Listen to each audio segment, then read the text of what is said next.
आप देख रहे हैं अनहोनी। तो चलिए बढ़ते हैं आज की इस कहानी की ओर। रात के तकरीबन 11:15 बजे जब मेरी आंख खुली तो बस अभी भी चल ही रही थी।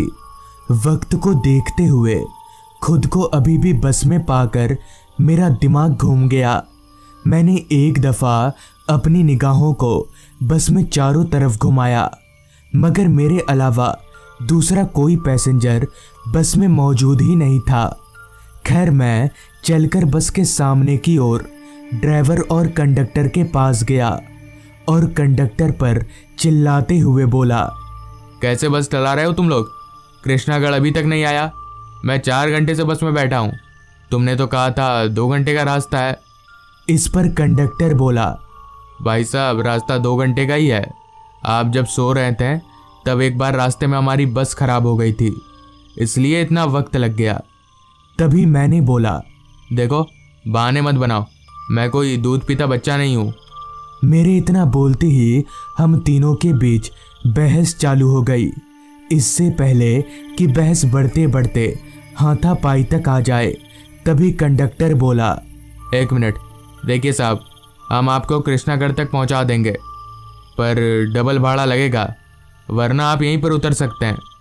ये सुनकर तो मेरा पारा 7वें आसमान पर चढ़ गया, मगर मैंने खुद को काबू किया क्योंकि वो 2 लोग थे और मैं अकेला। इसलिए मैंने खुद को कंट्रोल करते हुए कंडक्टर से कहा, कोई ज़रूरत नहीं है, मुझे यहीं उतार दो। जिसके बाद बस रुकी और मैं अपना बोरिया बिस्तरा लेकर बस से नीचे उतर गया। मेरे उतरते ही बस वहां से चली गई। कृष्णागढ़ गांव किस तरफ है और कितनी दूर है मुझे कुछ पता नहीं था, क्योंकि मैं अपनी ज़िंदगी में पहली और आखिरी बार इस रास्ते पर आया था। मेरे अलावा उस रास्ते पर भी और कोई नहीं था। खामोशी और अंधेरे ने उस पूरे रास्ते को ऐसे जकड़ कर रखा था जैसे वो रास्ता इस दुनिया में ही ना होकर कहीं और हो। रास्ते पर स्ट्रीट लाइट तो थे, मगर बहुत दूर दूर पर, जिस वजह से रोड तक आधी अधूरी रोशनी ही पहुंच पा रही थी।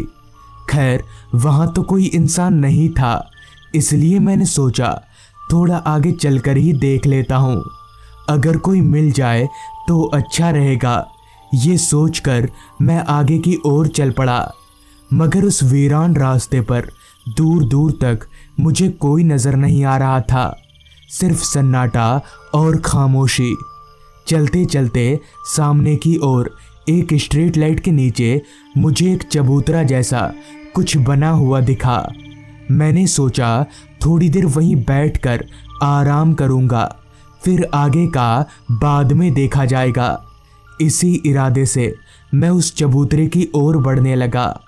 चलते चलते मैं जब उस चबूतरे के पास पहुंचा तो मैं हैरान रह गया, क्योंकि अब उस चबूतरे के ऊपर एक बूढ़ा आदमी बैठा हुआ था। मगर मैंने जब दूर से इस चबूतरे को देखा था तब तो यहाँ कोई नहीं था, तो फिर ये बूढ़ा आदमी कहाँ से और कब आ गया? खैर, मुझे थोड़ा अच्छा भी लगा, कम से कम अब मैं इस बूढ़े आदमी से पूछ सकता हूँ कि कृष्णागढ़ गांव कितनी दूर है। ये सोचकर मैं उस बुजुर्ग आदमी के पास गया और बोला, चाचा, ये कृष्णागढ़ गांव कितनी दूर होगा, आपको पता है क्या? इस पर उस बुजुर्ग आदमी ने कहा, वो जगह, वहाँ तो मैं भी जा रहा हूँ, मगर पैदल बहुत दूर पड़ेगा, इसलिए मैं चलकर यहीं पर बैठ गया। उस बुजुर्ग आदमी से ये सुनकर मैं भी उनके बगल में ही बैठ गया और थोड़ी देर सुस्ताने के बाद मैंने उस आदमी से कहा, तो फिर अब कैसे पहुंच सकते हैं कृष्णागढ़? इस पर बुजुर्ग आदमी बोला, अब पैदल चलना पड़ेगा और कोई रास्ता नहीं है, चलो। इतना बोलकर वो बूढ़ा आदमी अपनी जगह से उठकर खड़ा हो गया। उस आदमी के साथ ही साथ मैं भी उठा और हम दोनों आगे की ओर चलने लगे। अभी हम दोनों चल ही रहे थे कि तभी उस बुजुर्ग आदमी ने मेरे से कहा, तुम्हें रात में ऐसे चलते हुए डर नहीं लगता? जिस पर मैंने कहा, डर लगता है, चोर डकैतों से डर लगता है। फिर बुजुर्ग आदमी बोला, भूतों से डर नहीं लगता? तो मैंने कहा, नहीं, मैं ना तो भूतों को मानता हूँ और ना ही डरता हूँ। अब हम दोनों को चलते हुए काफी वक्त हो चला था। जहां इतनी देर से चलकर मैं थक कर चूर हो चुका था, वहीं वो बूढ़ा आदमी बिना किसी रुकावट के चले ही जा रहा था। मुझे काफी हैरानी हुई और थोड़ी शर्म भी आने लगी, ये सोचकर कि एक बूढ़ा आदमी मुझसे आगे निकल जा रहा है और मैं एक हट्टा कट्टा जवान होकर भी नहीं चल पा रहा। मानो उस बुजुर्ग आदमी का शरीर लोहे का बना हो, जो कभी थकता ही नहीं है। बुजुर्ग आदमी आगे आगे और मैं उसके पीछे पीछे अभी चल ही रहा था कि ठीक हमारे पीछे की ओर से किसी गाड़ी के हेडलाइट की रोशनी हम दोनों पर पड़ी। मैंने मुड़कर पीछे देखा तो एक कार हमारी तरफ चलते हुए आ रही थी। उस कार को देखकर पता नहीं क्यों मेरी थकान और ज़्यादा बढ़ गई। तभी उस बुजुर्ग आदमी ने मुझसे कहा, कैसे भी करके इस गाड़ी को रोको तो हम लोग वहाँ पहुँच जाएंगे। इस पर मैंने जवाब दिया, कोई नहीं रुकेगा चाचा, आजकल कोई किसी पर विश्वास नहीं करता। मैंने इतना कहा ही था कि तभी वो कार चलते हुए ठीक हम दोनों के पास आकर रुकी। मेरी बात उल्टी साबित हो चुकी थी। इतने में ही कार के ड्राइविंग सीट के बगल वाली सीट की खिड़की खुली और अंदर से आवाज़ आई, बैठ जाओ, हम भी वहीं जा रहे हैं जहाँ तुम लोग जा रहे हो। इस पर मैंने हैरान होते हुए पूछा, आप लोग भी कृष्णागढ़ जा रहे हैं? तो कार के अंदर से आवाज़ आई, हाँ वहीं। ये सुनते ही मैंने गाड़ी के पीछे वाली सीट का दरवाज़ा खोला और हम दोनों, यानी मैं और वो बूढ़ा आदमी, हम दोनों कार के पीछे बैठ गए और हम दोनों के बैठते ही कार भी चल पड़ी। कार के अंदर बहुत ज़्यादा अंधेरा था, इतना कि मैं अपने बगल में बैठे उस बुजुर्ग आदमी को भी नहीं देख पा रहा था। सामने की दोनों सीटों पर कोई बैठा हुआ है, बस इतना ही नज़र आ रहा था। कार के अंदर एकदम खामोशी छाई हुई थी, क्योंकि कोई भी कुछ नहीं बोल रहा था। तभी मैंने अपनी चुप्पी तोड़ते हुए कहा, वैसे आप लोग इस रास्ते पर कहाँ जा रहे हैं? तभी सामने से आवाज़ आई, मैं एक डॉक्टर हूँ और ये मेरा ड्राइवर। हम एक जगह पर गए थे पेशेंट देखने, वहीं से आ रहे हैं। इस पर मैंने कहा, अच्छा, वैसे आप लोग कृष्णागढ़ में कहाँ रहते हैं? इस पर उस डॉक्टर ने थोड़ा खिसियाते हुए जवाब दिया, आपको इतना जानने की कोई ज़रूरत नहीं है, चुपचाप बैठे रहिए। ये सुनकर मैं एकदम से चुप हो गया, क्योंकि मुझे डर था कि कहीं ये भी उस कंडक्टर की तरह मुझे गाड़ी से उतार ना दे। अगर इसने भी मुझे उतार दिया तो मैं क्या करूँगा, ये सोचकर ही मैं शांत हो गया।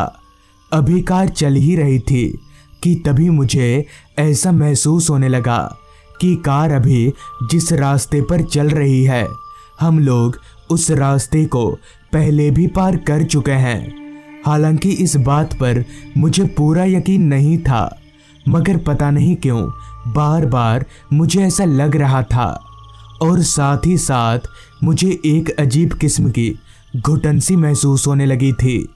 ये सब मेरे साथ पहली बार हो रहा था। और एक बात जो मैंने नोटिस की, कार की रफ्तार अब काफ़ी बढ़ चुकी थी। यहाँ तक कि बाहर की चीज़ें भी रफ्तार की वजह से साफ तौर पर नहीं दिख रही थीं। लिहाजा मैंने ड्राइवर से कहा, ड्राइवर साहब, हमें कोई जल्दी नहीं है, आप गाड़ी धीरे भी चला सकते हैं। इस पर ड्राइवर के बगल में बैठे डॉक्टर ने कहा, आपको जल्दी नहीं है, मगर हमें तो है। तभी मैंने कहा, पर फिर भी इतनी तेज गाड़ी चलाना ठीक नहीं है, एक्सीडेंट हो सकता है। तो डॉक्टर ने कहा, एक्सीडेंट? हमारा तो पहले ही हो चुका है, अब तुम्हारा होगा। इतना बोलकर ही डॉक्टर मेरी ओर पलटा तो अंधेरे की वजह से उसका चेहरा तो नहीं दिखा, मगर उसकी आंखें एकदम लाल चमक रही थीं। इतने में ही ड्राइवर ने भी मेरी ओर देखा तो उसकी भी आंखें पूरी लाल चमक रही थीं। ये देखकर मुझे समझते देर नहीं लगी कि ड्राइवर और डॉक्टर वो दोनों कोई इंसान नहीं बल्कि कुछ और ही हैं, जिनकी गिनती इंसानों में नहीं होती। अभी मैं ये सब देखकर डर से कांप ही रहा था कि तभी इतनी देर से चुप बैठे उस बुजुर्ग आदमी ने उन दोनों से कहा, तुम लोग गाड़ी रोकते हो या चखाऊं मजा? उस बुजुर्ग आदमी के मुंह से ये सुनकर मुझे काफ़ी हैरानी हुई। क्या उस बुजुर्ग आदमी को उन दोनों भूतों से डर नहीं लग रहा जो उसने ऐसा कहा? बुजुर्ग आदमी के मजा चखाने वाली बात पर ना तो डॉक्टर ने कुछ कहा और ना ही उसके ड्राइवर ने। इतने में ही उस बुजुर्ग आदमी ने मुझसे कहा, तुम डरो मत, कुछ नहीं होगा, इनसे मेरा सामना रोज होता है। इतना बोलकर ही उस बुजुर्ग आदमी ने अपना लंबा हाथ बढ़ाकर रास्ते के किनारे एक पेड़ को पकड़ लिया। उस बुजुर्ग आदमी का इतना लंबा हाथ देखकर मैं बहुत ज़्यादा डर गया और उससे भी ज़्यादा हैरानी की बात तो ये थी कि उसके पेड़ पकड़ते ही गाड़ी भी रुक गई, जिसके साथ ही बुजुर्ग आदमी बोला, जल्दी भाग जाओ। उसके इतना बोलते ही मैं गाड़ी से निकलकर वहाँ से भाग गया, जिसके बाद मुझे पता चला कि उस रास्ते पर डॉक्टर की एक कार का एक्सीडेंट हो गया था, मगर वो बूढ़ा आदमी कौन था ये आज तक पता नहीं चल पाया। तो दोस्तों, ये थी आज की कहानी। अगर आपको ये कहानी अच्छी लगी हो तो चैनल को ज़रूर सब्सक्राइब कर लें। तो मैं आपका दोस्त आर्यन जल्द ही मिलूँगा आपसे ऐसी ही एक कहानी के साथ।